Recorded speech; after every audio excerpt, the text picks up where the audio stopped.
नमस्कार, खबरों की खबर में आपका स्वागत है। लोकतंत्र में जनता के पास असीमित अधिकार होती है, लेकिन ये अधिकार जनता के पास है, न कि कुछ नेताओं के पास। अब जब जनता अलग अलग खेमों में बटी हुई है, तो उसमें किसी एक के अधिकार को सुरक्षित रखने के लिए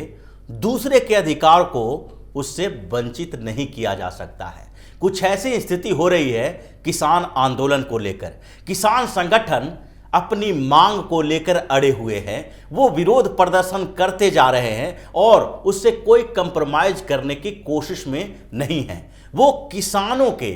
फायदे में जो कानून बनाए गए हैं उसके कुछ प्रावधानों में समस्या हो सकती है, लेकिन उस कानून को लागू करने के लिए और उस कानून की कमियों को दूर करके सरकार और इन संगठनों के बीच जो समाधान का रास्ता निकाला जाना है उस पर चर्चा नहीं कर रहे हैं, बल्कि एक तरफा इस बात की तैयारी कर रहे हैं कि ये आंदोलन ऐसा हो और इतने दिनों तक हो कि मोदी सरकार बैकफुट पर आ जाए। और यही स्थिति दूसरे स्तर पर इन किसान संगठनों को सपोर्ट करने वाली विपक्षी पार्टियों की है। राहुल गांधी से लेकर विपक्ष में बैठे हुए दूसरे नेताओं तक ये सारे लोग किसी न किसी स्तर पर ये कोशिश में लगे हुए हैं कि किसानों के नाम पर होने वाले इस आंदोलन को और खींचा जाए। ये उसी तरह का है जिस तरह से सीएए को लेकर आंदोलन हुए और उस आंदोलन को लंबा खींचा गया। खींचते खींचते इस स्तर पर पहुंच गया कि आखिरकार दिल्ली में दंगे हो गए। ये दंगा दो यानी कि समर्थक और विरोधी वर्गों के बीच के टकराव के कारण हुआ था। आज वही स्थिति अब किसानों के मुद्दे पर हो रहे विरोध प्रदर्शन को लेकर है, क्योंकि प्रदर्शनकारी इस बात को मानने के लिए तैयार नहीं है कि इसका कोई समाधान हो सकता है। कांग्रेस इन संगठनों को सपोर्ट कर रही है और राहुल गांधी बार बार किसी समाधान की कोशिश को खारिज करने की पूरी तरह से तैयारी में लगे होते हैं। इनको इस बात से कोई मतलब नहीं है कि किसान का फायदा होगा। किसान संगठन अगर आंदोलन कर रहे हैं तो उसका कोई समाधान निकाला जा सकता है, लेकिन राहुल गांधी भी किसानों के समर्थन के नाम पर किसानों पर राजनीति करने में लगे हैं। और इन सारे लोगों का एक ही मकसद है कि किसी भी तरह से मोदी सरकार को एक बार झुका दे और अगले 3-4 सालों तक उसका डंका पीटते रहें कि मोदी सरकार ने ये कानून वापस ले लिया। लेकिन स्थितियां बदल गई है और अब किसान संगठनों और विपक्षी पार्टियों के पास कोई चारा रहा नहीं। जिस तरह से सुप्रीम कोर्ट में ये मामला गया और सुप्रीम कोर्ट ने बाद में इस समाधान के लिए एक कमेटी का गठन किया है, उसके बाद से अब सरकार की जिम्मेदारी लगभग खत्म हो चुकी है, क्योंकि सुप्रीम कोर्ट की इस कमेटी के सामने अपनी बात रखने से इन किसान संगठन के नेताओं ने मना कर दिया है। अब स्थितियां क्या होगी, उसका असर क्या होगा? क्या सुप्रीम कोर्ट इनके ऊपर कोई कार्रवाई कर सकती है? क्या सुप्रीम कोर्ट इन विपक्षी पार्टी के नेताओं को इस बात के लिए कुछ एक नोटिस भेज सकती है कि बार बार वो सुप्रीम कोर्ट का अपमान क्यों कर रहे हैं? अगर ऐसा नहीं भी होता है तो सरकार पर इसका क्या असर पड़ेगा और इस आंदोलन का अंत कैसे होगा, ये एक बहुत बड़ा सवाल है। लेकिन अब 2-3 महीनों के इंतजार की बात है। अब सबसे बड़ा सवाल है कि सुप्रीम कोर्ट के इस कमेटी के सामने जाने से, अपनी बात रखने से इन किसान संगठनों ने मना कर दिया है। अगर ये किसान संगठन उनके सामने जाएंगे नहीं, मुद्दों पर चर्चा नहीं करेंगे, तो उसके रिपोर्ट में क्या आएगा? हालांकि कमेटी पर विवाद इतना गहरा गया कि कांग्रेस खुद भी फंसी और उसके साथ साथ कमेटी के एक मेंबर जो भूपेंद्र सिंह हैं और जो जिनका किसान के साथ काम करने का 50 सालों का अनुभव है, उन्होंने इससे अलग होने की बात तक कह दी। कांग्रेस जो इस पूरे कमेटी पर सवाल खड़ा कर रही थी वो इस आधार पर फंसी क्योंकि भूपेंद्र सिंह ने पिछले लोकसभा चुनाव में भी कांग्रेस के मैनिफेस्टो का समर्थन किया था, और वो भी इस बात को लेके कि कांग्रेस एपीएमसी एक्ट में संशोधन करेगी और उसके बाद किसानों का फायदा होगा। पंजाब में भी कांग्रेस के नेताओं के समर्थन में भूपेंद्र सिंह आए थे, लेकिन कांग्रेस के नेता जब इस पूरी कमेटी का विरोध कर रहे थे तो उस समय इस पर ध्यान नहीं दिए, और ये विवाद अब इतना गहरा हो गया कि भूपेंद्र सिंह को इससे अलग होने की घोषणा करनी पड़ी, और वो अलग होने के तैयार हैं। हालांकि बाद में भूपेंद्र सिंह को मनाया जाएगा या सुप्रीम कोर्ट से बात होगी या फिर वो अपने इस फैसले पर पुनर्विचार करेंगे, ये आगे का मामला है। लेकिन जिस तरह से इस पूरे मामले में कमेटी का बहिष्कार हो रहा है, तो क्या कमेटी की प्रासंगिकता खत्म हो जाएगी? क्या कमेटी अपनी रिपोर्ट नहीं देगी?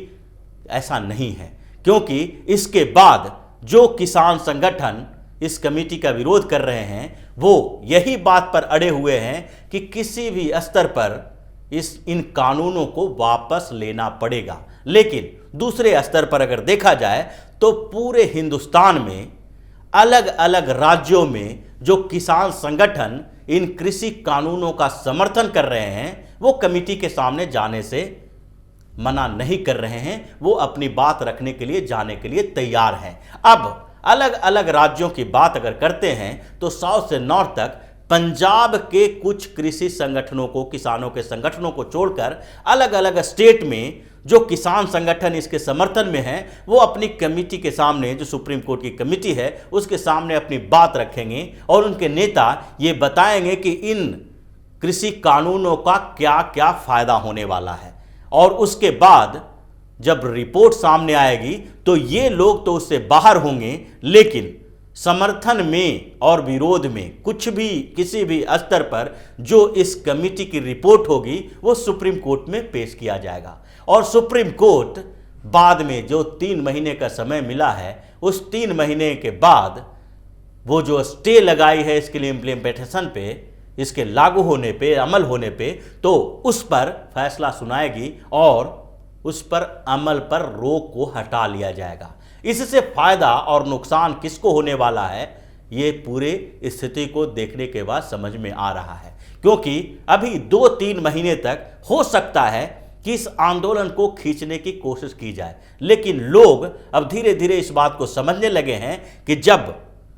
ये चर्चा के लिए तैयार ही नहीं है, किसी बात के लिए, ये किसी प्रावधान में संशोधन के लिए तैयार ही नहीं है, तो फिर इनसे बात करने का क्या फायदा हो सकता है। और इसलिए सरकार भी जो इन कृषि संगठनों से बातचीत का दौर आगे बढ़ाने की कोशिश कर रही थी और आगे बढ़ा रही थी, 15 जनवरी को इन्हें मौका दिया गया था कि अगले दौर की बातचीत होगी और उसमें समाधान का रास्ता निकाला जाएगा। अब इस बात पर विचार कर रही है कि इनके साथ बातचीत करें कि नहीं, क्योंकि इनके साथ बातचीत करने से कोई फायदा नहीं हो रहा है। जो सुप्रीम कोर्ट की कमेटी के सामने जाने से इनकार कर रहे हैं, जो एक ही बात पे अड़े हैं कि कानून को वापस लो, उन लोगों से बात करने का क्या फायदा हो सकता है। और अब जबकि सरकार ने अपनी सारी चीजें, अपना सारी जिम्मेदारी सुप्रीम कोर्ट के ऊपर छोड़ दी है, और सुप्रीम कोर्ट भी सिर्फ संवैधानिक तरीके से नहीं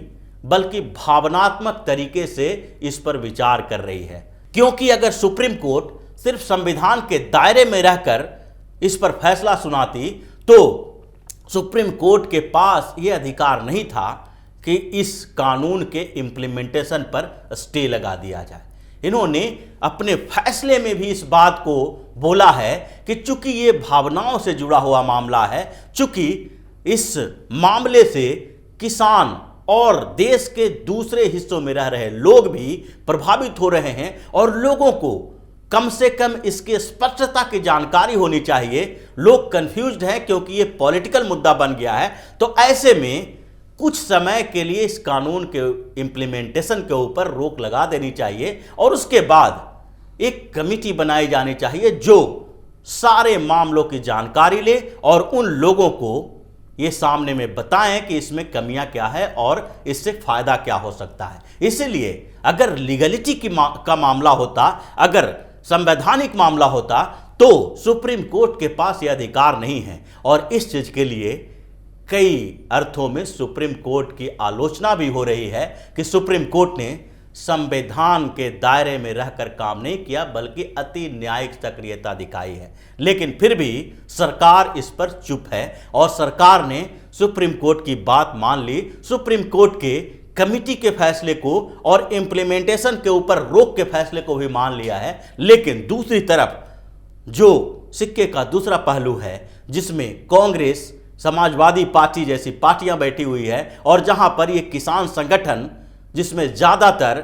वामपंथी पार्टियों के साथ जुड़े हुए किसान संगठन हैं, जिसमें ज़्यादातर कांग्रेस के एजेंडे पर चलने वाले किसान संगठन हैं, ये लोग सुप्रीम कोर्ट के फैसले को अधूरा बता रहे हैं और आधा मानने के लिए तैयार हैं तो आधे का बहिष्कार कर रहे हैं, क्योंकि ये सिलेक्टिव परसेप्शन पर काम कर रहे हैं। और सुप्रीम कोर्ट ने भी इन लोगों को इसी बात के लिए चेतावनी दी थी कि आपको अगर फैसला पसंद नहीं आएगा तो आप इसका बहिष्कार, इसको मानने से इनकार नहीं कर सकते हैं। लेकिन फिर भी आज ये लोग यही कर रहे हैं, सड़क जाम करके बैठे हुए हैं और प्रोटेस्ट को एक आधार बना रखे हैं ताकि